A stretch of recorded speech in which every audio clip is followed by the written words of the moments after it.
siapa yang bersuka cita karena kita akan masuk ke dalam hadirat Tuhan.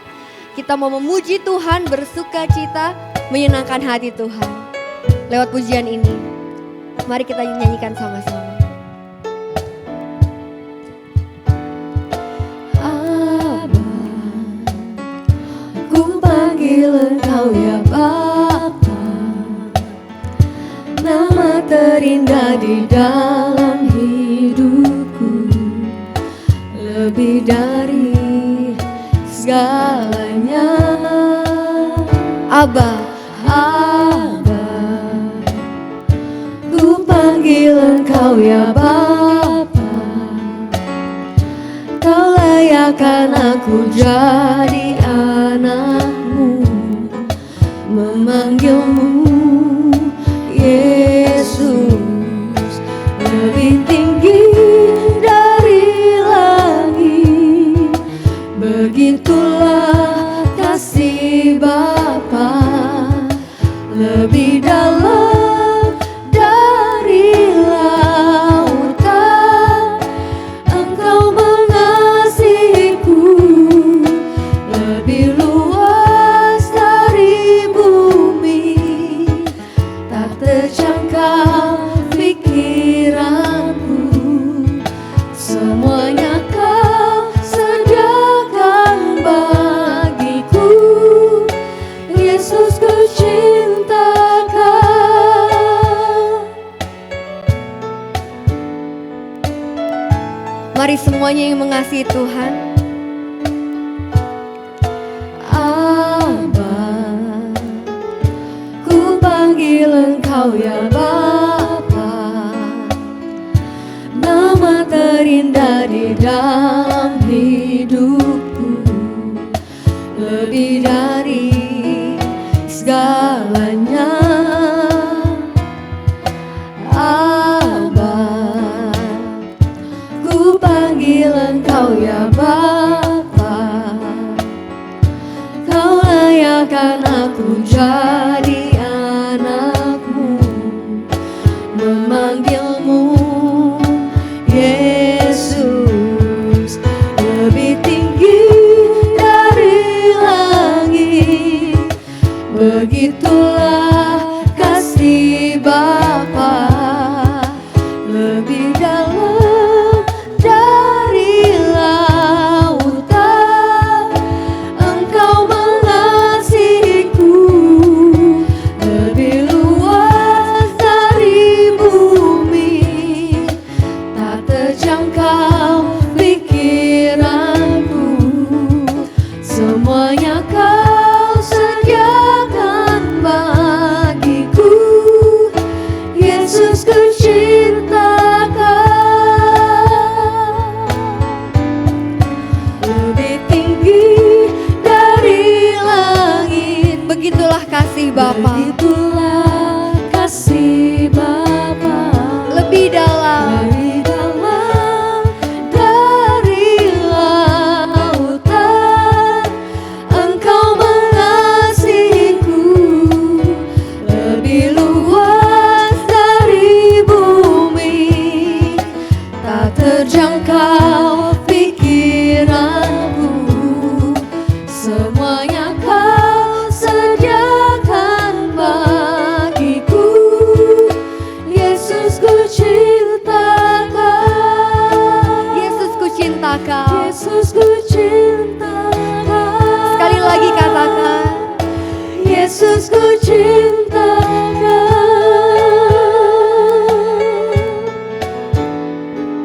berikan tepuk tangan yang terbaik buat Tuhan kita. Siapa yang lebih semangat lagi mau memuji Tuhan?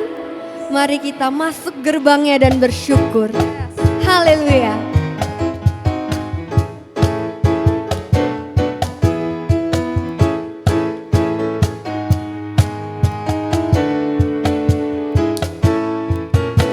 Mari masuk gerbangnya dengan hati bersyukur, halamannya dengan pujian. Penuhi baitnya. Penuhi baitnya bersyukur, hadiratnya penuh sukacita. Sebab Tuhan Dia baik dan anugerahnya kekal selama-lamanya. Amin. Sebab Tuhan Dia baik dan anugerahnya kekal selama-lamanya. Amin. haleluya. Mari masuk gerbangnya dengan hati bersyukur.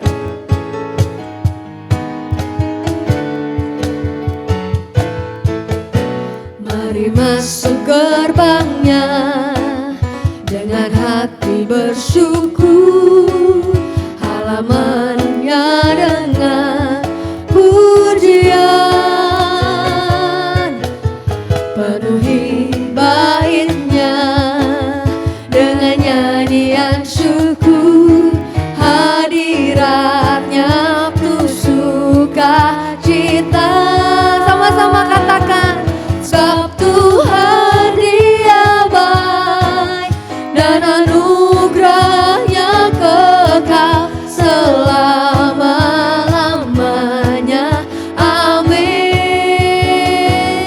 Sebab Tuhan Dia baik dan anugerahnya kekal selama-lamanya.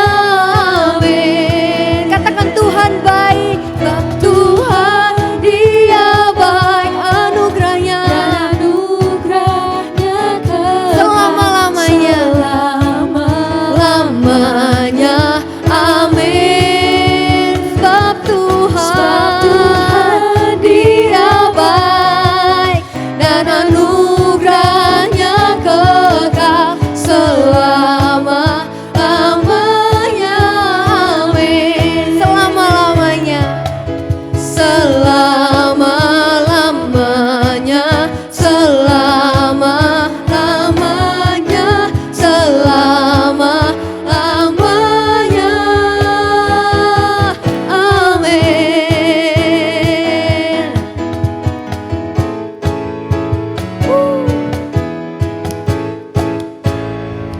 Tepuk tangan yang terbaik buat Tuhan kita sekali lagi. Tuhan sudah begitu baik dalam kehidupan kita. Apapun yang sedang kita jalani, mari kita terus percaya bahwa kita punya Tuhan yang tidak pernah meninggalkan kita.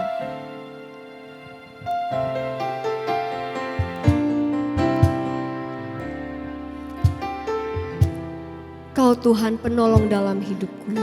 Tuhan, penolong dalam hidupku, ku percaya hanya kepadamu.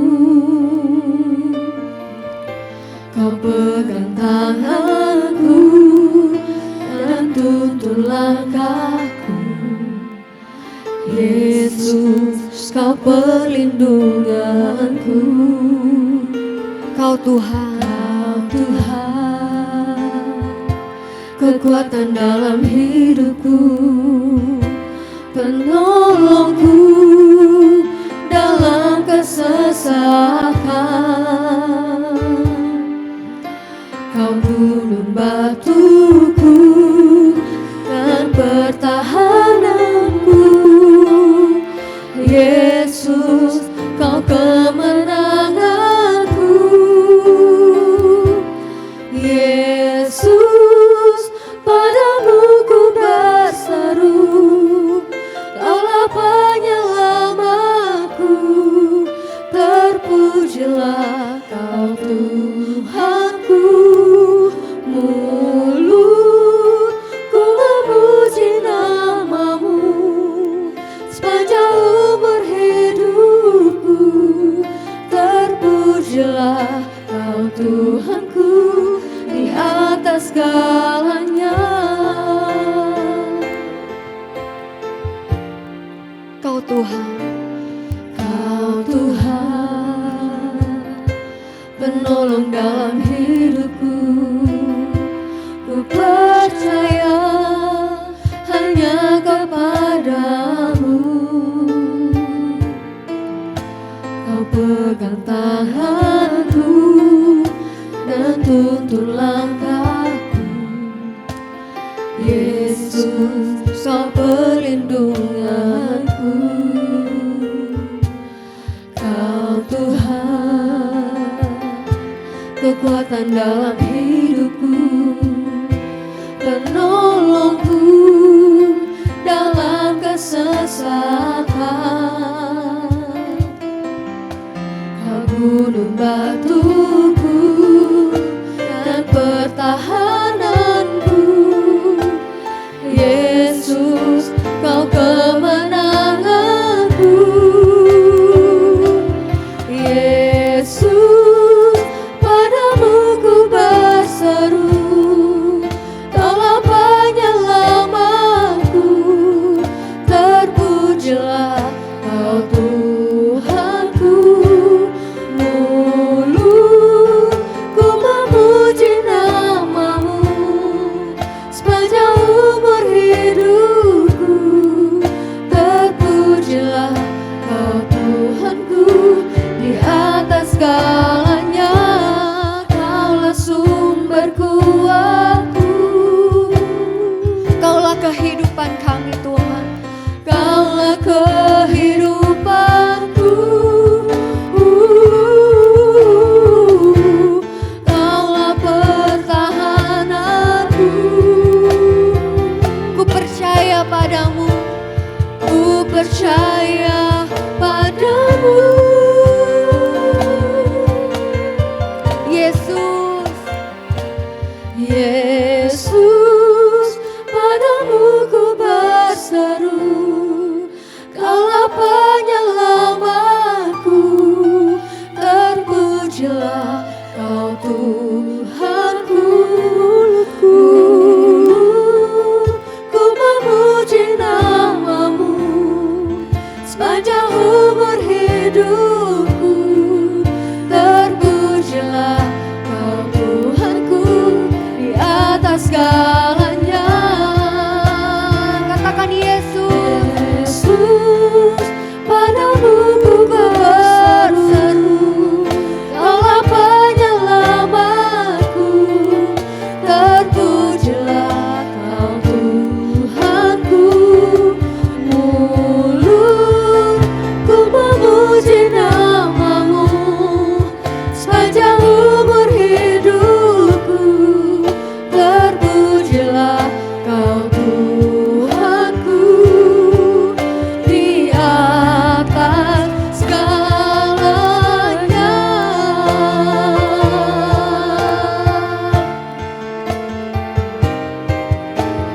Oh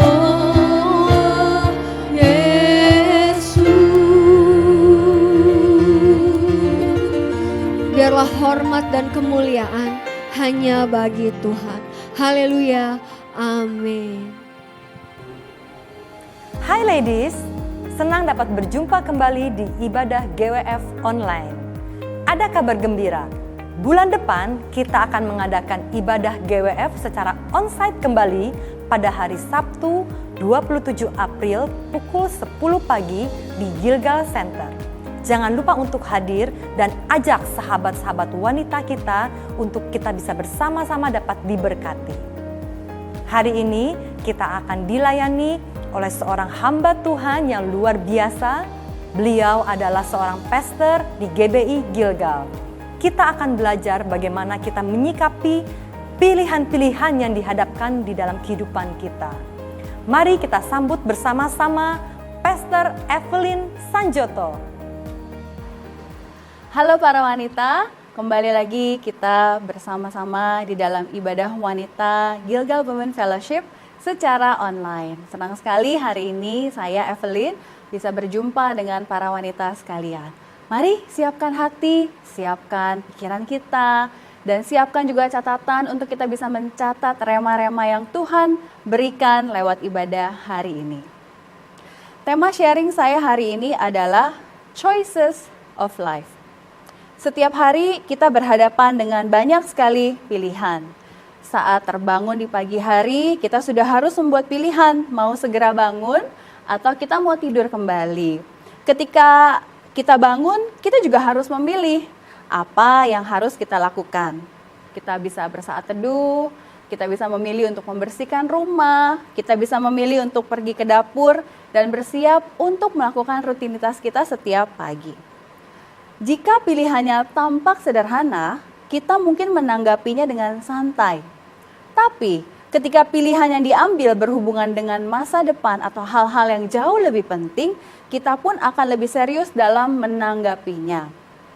Jadi jika dikatakan bahwa hidup adalah pilihan, itulah mengapa memilih dengan benar sangat-sangat penting.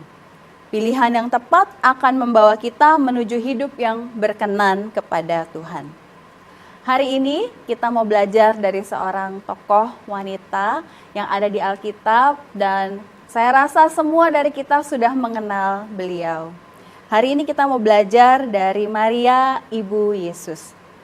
Mari sama-sama kita baca di dalam Lukas 1 ayat yang ke-28 sampai ke-38. Lukas 1 ayat 28. Ketika malaikat itu masuk ke rumah Maria, ia berkata, "Salam, hai engkau yang dikaruniai, Tuhan menyertai engkau." Maria terkejut mendengar perkataan itu lalu bertanya ke dalam hatinya, apakah arti dari salam itu? Kata malaikat itu kepadanya, "Jangan takut, hai Maria, sebab engkau beroleh kasih karunia di hadapan Allah. Sesungguhnya engkau akan mengandung dan akan melahirkan seorang anak laki-laki dan hendaklah engkau menamai dia Yesus. Dia akan menjadi besar dan akan disebut anak Allah yang maha tinggi. Dan Tuhan Allah akan mengaruniakan kepadanya tahta Daud, bapa leluhurnya. Dan ia akan menjadi raja atas kaum keturunan Yakub sampai selama-lamanya dan kerajaannya tidak akan berkesudahan." Kata Maria kepada malaikat itu, "Bagaimana hal itu mungkin terjadi karena aku belum bersuami?" Jawab malaikat itu kepadanya, "Roh Kudus akan turun atasmu dan kuasa Allah yang maha tinggi akan menaungi engkau. Sebab itu anak yang kau lahirkan itu akan disebut kudus, anak Allah." Dan terakhir di dalam Lukas 1 ayat 38 kata Maria, "Sesungguhnya aku ini adalah hamba Tuhan, jadilah padaku menurut perkataanmu." Itu lalu malaikat itu meninggalkan dia. Maria adalah seorang wanita yang sederhana. Seorang wanita yang percaya kepada sabda Tuhan. Waktu kita membaca di dalam Lukas 1 ayat 38, dikatakan, "Sesungguhnya aku ini adalah hamba Tuhan, jadilah padaku menurut perkataanmu." Arti dari kata perkataan itu di dalam bahasa aslinya adalah rema. Rema atau perkataan Tuhan atau firman Tuhan. Maria begitu peka terhadap sabda Tuhan dan ia percaya apa yang disabdakan kepada dia.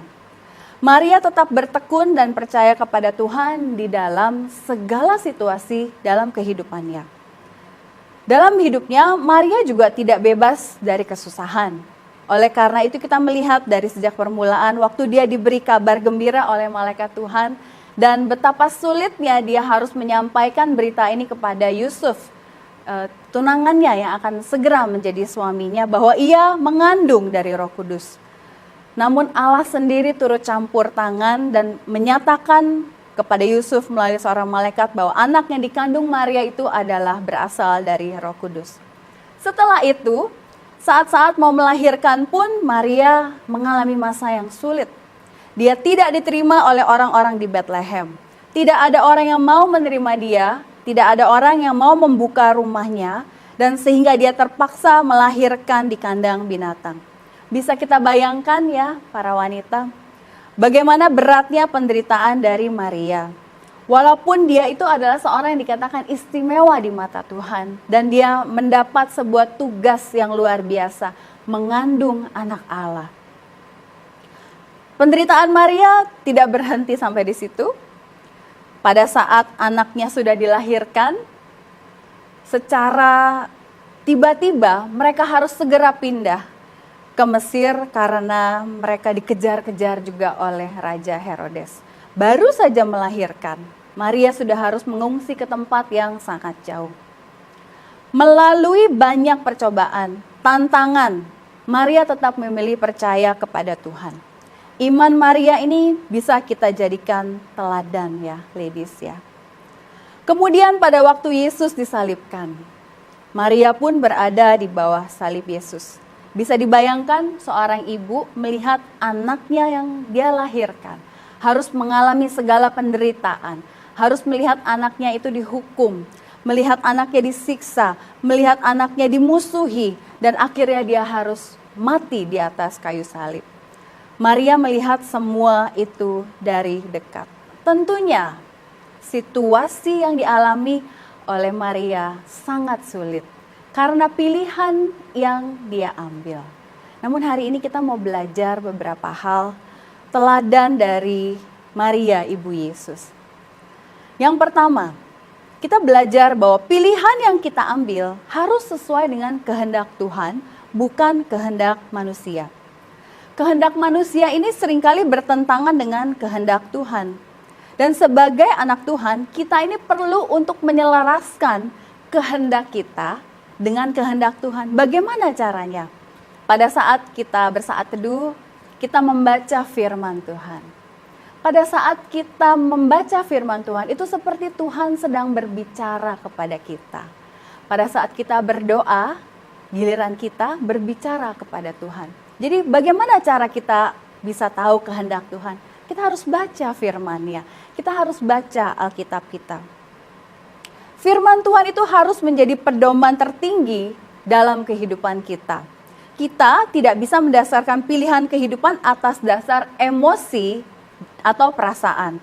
Karena dalam menjalani hidup sebagai anak Tuhan, kita tidak bisa menghindar dari yang namanya kesulitan, pencobaan, tantangan. Dan kalau kita hanya mendasarkan pilihan kehidupan kita berdasarkan emosi dan perasaan, tidak akan cukup kuat. Emosi dan perasaan itu bisa berubah, tergantung pada mood and present condition, keadaan pada saat itu. Namun firman Tuhan yang menjadi pegangan kehidupan kita, itu tidak akan berubah. Dulu, sekarang, sampai selamanya. Janjinya itu ya dan amin. Oleh sebab itu dalam proses pengambilan keputusan para wanita khususnya, kita perlu belajar untuk memilih mengikuti firman Tuhan dibanding mengikuti emosi dan perasaan yang kita rasa pada saat itu juga. Supaya hidup kita berkenan kepada Tuhan. Sehingga kita bisa bilang, bukan kehendakku, tapi kehendakmu. Sebagai contoh, kita wanita setiap bulan pasti merasakan yang namanya PMS, ya, premenstrual syndrome, ya. Sebuah siklus yang kita harus lalui setiap bulan sampai nanti kita mengakhiri di masa menopause. Dan biasa pada saat terjadi PMS, hormon tidak stabil, mood jadi swing, bisa tiba-tiba bete, bisa tiba-tiba kesel, bisa ya banyak macam yang tercampur aduk. Nah, kita sebagai wanita, kita sebenarnya bisa memilih apakah kita mau mengikuti emosi dan perasaan kita. Apakah kita mau jadi ikut tambah marah-marah dan menjadikannya tambah runyam. Sehingga orang-orang yang ada di dekat kita, di sekeliling kita jadi agak takut sama kita dan ini kayak lagi PMS, dia lagi sengcok nih ya, jadi harus agak sedikit dijauhi gitu ya. Tapi kita juga bisa memilih untuk tidak. Saya bisa menguasai keadaan saya bisa menguasai emosi saya bisa tenang, saya bisa ada dalam damai sejahtera, saya bisa melewati PMS ini dengan baik. Sehingga pilihan kehidupan yang benar dan yang tepat itu akan mendatangkan hal yang baik. Jadi nggak perlu orang lihat kita setiap bulan ada tanggal-tanggal tertentu di mana kita jadi monster, jadi Godzilla atau jadi sengcok. No need, nggak perlu. We have the right to choose and we can choose wisely. Kita bisa memilih dengan bijaksana. Contoh lainnya, anak saya. Anak saya ada 2, yang pertama usianya tahun ini 17 dan yang kedua usia 15. Pada saat anak saya masuk di usia pra-remaja, sikapnya berubah. Dulu masih cute, lucu, manis ya, masih bisa diajak main. Tapi begitu udah besar, udah mulai masuk ke fase ini, mulai keluar sikap yang agak sedikit membangkang, agak sedikit cuek, lalu mulai ogah-ogahan, diajak diskusi, diajak ngobrol juga kurang bisa mau. Itu menimbulkan sebuah kejengkelan, jujur di dalam hati saya sebagai mamanya. Nah, ada beberapa kesempatan di mana pada saat dia lagi ngebetein atau dia lagi bersikap tidak baik, di hati ini kayak mendidih, kayak pengen saya omelin dan pengen saya, tahu nggak sih, aku ini mamamu loh, aku ini mama yang melahirkanmu. Kamu malam-malam lapar aja carinya mami, sekarang kamu mau sok-sok cuek sama mami. Wah, itu rasanya di hati udah mendidih. Tapi saya bisa mengambil pilihan yang tidak berdasarkan dengan emosi saya. Saya mau belajar dari firman Tuhan bahwa kita juga punya self control, bahwa kita wanita diberikan buah-buah roh sama Tuhan. Kita bisa menguasai diri kita bisa dengan lembut menegur anak kita. I have the choice, saya punya pilihan itu. Seringkali kita merasa kita nggak punya pilihan, tapi hari ini saya mau katakan, kita sebagai wanita diberikan kemampuan untuk bisa memilih pilihan yang tepat. Sama seperti Ibu Maria, dia memilih untuk ikut apa kata firman Tuhan, ikut kehendak Tuhan, dibanding ikut apa kata emosi dan perasaannya. Yang kedua yang kita bisa pelajari dari Ibu Maria, ada konsekuensi dalam pengambilan dan pemilihan keputusan. Maria mengalami banyak sekali kesulitan akibat pilihan yang diambilnya. Maria pun tahu pilihannya itu mendatangkan konsekuensi yang besar. Namun dia percaya di balik semuanya ada purpose atau tujuan yang lebih besar. Maria menerima panggilan untuk menjadi ibu Yesus, Sang Juru Selamat dunia, dan dia menyelesaikan tugasnya. Seringkali saat berhadapan dengan kesulitan dan tantangan, kita mulai ragu dengan pilihan yang kita ambil. Kita mempertanyakan pilihan ini dan jika kita tidak berhati-hati, kita bisa saja meninggalkan pilihan yang sudah kita ambil. Di dalam ruang konseling, saya dan suami seringkali menemui pasangan yang tadinya sangat berapi-api untuk mau menikah, tapi setelah beberapa waktu lamanya mereka menikah, mereka juga sangat berapi-api untuk berpisah. Padahal nggak ada yang paksa pada saat menikah. Mereka memilih sendiri untuk bisa bersatu. Ketika kenyataan berbeda dengan ekspektasi, yang muncul adalah perasaan, rasa rugi, merasa tidak diuntungkan, merasa kecewa dengan kenyataan yang ada. Padahal dalam setiap pilihan pasti ada konsekuensinya. Tidak semua pilihan yang baik pada saat dijalani akan jalannya mulus dan lancar-lancar saja. Nah, dari teladan Ibu Maria kita belajar untuk punya sikap setia dan maju terus. Maria sudah membuat pilihan di dalam kehidupannya dan dia sudah berkata, terjadilah padaku menurut perkataanmu. Dan dia berani menerima semua konsekuensi yang mengikuti pilihannya. Maria berhasil untuk finish well dalam memilih yang baik dan menjalani pilihannya. Bagaimana dengan kita? Apakah kita bersedia menjalani konsekuensi dari pilihan kita? Ataukah kita sudah memilih dan waktu menjalaninya merasa berat dan akhirnya kandas di tengah jalan? Atau kita merasa tidak bisa terima dengan kenyataan yang ada dan terus-menerus mengajukan komplain sehingga hidup kita tidak ada damai sejahtera, kehilangan sukacita. Wajah kita itu tidak memancarkan sukacita, tapi kita murung, kita sedih. Padahal sebenarnya kitalah yang memilih pilihan-pilihan tersebut. Padahal sebenarnya Tuhan itu sudah baik dalam kehidupan kita. Tuhan selalu menyertai dan melindungi kehidupan kita. Tapi kita tidak mau menjalani konsekuensi dari pilihan kita. Kita perlu belajar bahwa di dalam setiap pilihan ada konsekuensinya. Sebuah kesaksian dari saya, pada saat saya memilih untuk menjadi istri dari suami saya perlu belajar untuk menerima konsekuensi bahwa suami saya bukan tipe yang romantis, bukan tipe yang suka bisa sweet-sweet gitu.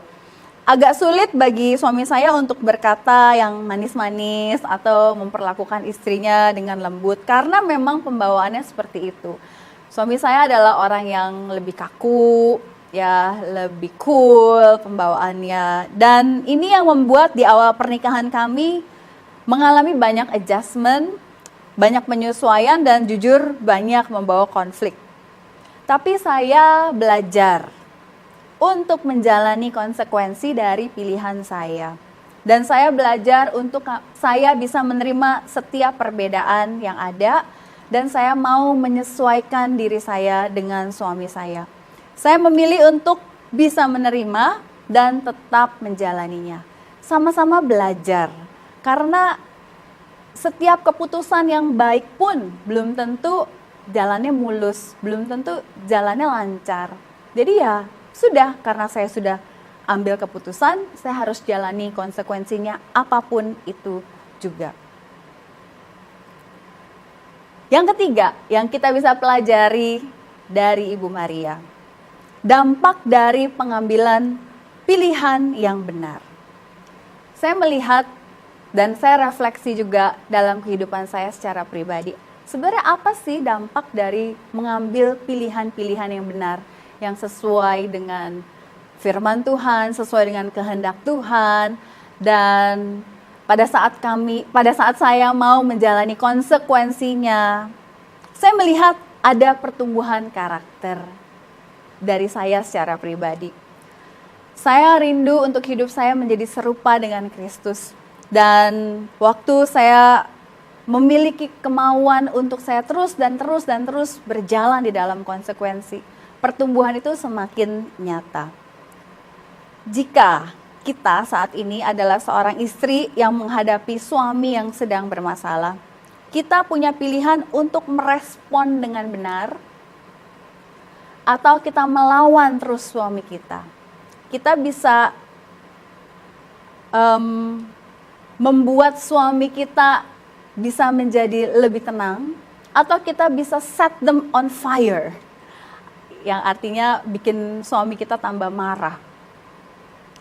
Dan hati-hati, pilihan-pilihan ini yang kita pilih, ini akan dilihat oleh anak-anak kita, dan biasanya anak-anak kita akan mencontoh pola pemilihan yang biasa kita ambil saat kita berhadapan dengan situasi, dan saat kita berhadapan juga dengan siapapun juga. Dampak dari pengambilan pilihan yang benar akan selalu menghasilkan sesuatu hal yang baik. Satu kesaksian terakhir, jadi suatu hari saya dan anak saya sedang pergi ke supermarket, dan pada saat selesai berbelanja di kasir, lagi di scan dan saya bayar. Saya punya kebiasaan itu setelah saya check out dari kasir, saya akan kembali membaca bond tersebut kalau ada yang miss ya, mungkin ada yang 2 kali bayar, 2 kali scan atau apa. Nah, hari itu saya pada saat melihat list dari belanjaannya, list dari bond tersebut, saya mendapati bahwa ada satu barang yang ada di keranjang saya tapi tidak ada di bond. Saya coba pelajari lagi dan saya coba cross check, saya lihat-lihat loh, kok ini barangnya ada di keranjang tapi tidak ada di bond. Jadi saya bilang sama anak saya, tunggu sebentar, Mami mau masuk lagi ke dalam. Mau ngapain, Mam? Ya Mami mau bayar, ada yang di keranjang kita tapi di bond, jadi Mami kurang bayar. Jadi saya samperin ke kasir dan di sana saya cerita sama mbak kasirnya, mbak ini ada yang saya belum bayar. Terus dia baca, oh iya ya Bu, ya belum ya, iya ini barangnya nih kamu periksa, ini ada satu yang belum bayar. Oh iya, oh maaf ya Bu. Saya bilang, bukan kamu yang minta maaf ya, nggak apa-apa. Saya nggak mau saya mengambil barang yang tidak saya bayar. Anak saya berdiri di situ dan dia menyaksikan bahwa mamanya melakukan sebuah pilihan yang mengikuti firman Tuhan. Kita tidak boleh mengambil barang yang bukan haknya kita. Ya, kita perlu membayar segala sesuatu yang kita mau beli. Jadi di situ anak saya menyaksikan dan saya yakin dampak yang sama terjadi kepada dia, dampak yang baik. Karena saya tahu setiap hal yang kita tabur yang baik, dia akan bertumbuh menjadi sebuah hal yang lebih besar lagi. Jadi hari ini kita belajar 3 hal dari teladan Maria Ibu Yesus. Kita perlu untuk memilih pilihan yang sesuai dengan kehendak Tuhan. Kita perlu menjalani setiap konsekuensi dengan setia, maju terus saat ada tantangan. Agar hidup kita berkenan kepada Tuhan, menyenangkan hatinya dan membawa dampak bagi orang yang ada dalam kehidupan kita. Saya berdoa, mungkin ada beberapa wanita yang sedang ada dalam persimpangan, tidak tahu harus memilih yang mana. Jika saat ini ada di antara para wanita yang merasa seperti itu, pilihlah pilihan yang sesuai dengan firman Tuhan, yang sesuai dengan kehendak Tuhan. Yang kedua, jalani setiap konsekuensi dari pilihan yang sudah diambil. Ada kasih karunia yang datang dari Tuhan, ada kekuatan yang datang dari Tuhan yang akan menyertai setiap langkah kita, sehingga kita bisa menyelesaikan tugas dan tanggung jawab kita yang sudah kita pilih itu sampai selesai. Dan yang ketiga, ingat selalu bahwa akan ada dampak yang baik yang kita bisa rasakan pada saat kita memilih pilihan yang tepat. Semoga hari ini kita boleh sama-sama lebih bijaksana lagi dalam mengambil setiap pilihan dalam kehidupan kita, sehingga Kristus disenangkan atas kehidupan kita dan hidup kita pun berkenan bagi Dia. Tuhan Yesus memberkati. Saya percaya saudara diberkati oleh sharing Pastor Evelyn hari ini. Kita diingatkan kembali untuk memilih pilihan-pilihan yang benar di dalam kehidupan kita. Dan ibadah sudah selesai, mari kita berdoa. Terima kasih Tuhan untuk firman-Mu yang menguatkan kami kembali, sehingga kami bisa mengambil keputusan yang tepat, yang benar. Dan para wanita, ibadah sudah selesai, terimalah berkat daripada Tuhan. Diberkatilah setiap keluarga menjadi keluarga yang harmonis, anak-anak yang takut akan Tuhan. Diberkatilah pekerjaan dan usahamu, diberkatilah kesehatanmu, biar damai sejahtera, sukacita, pertolongan, serta perlindungan Tuhan menyertai kita senantiasa hanya di dalam nama Tuhan Yesus. Dan semua yang menerima berkat Tuhan sama-sama kita katakan amin. Tuhan Yesus memberkati.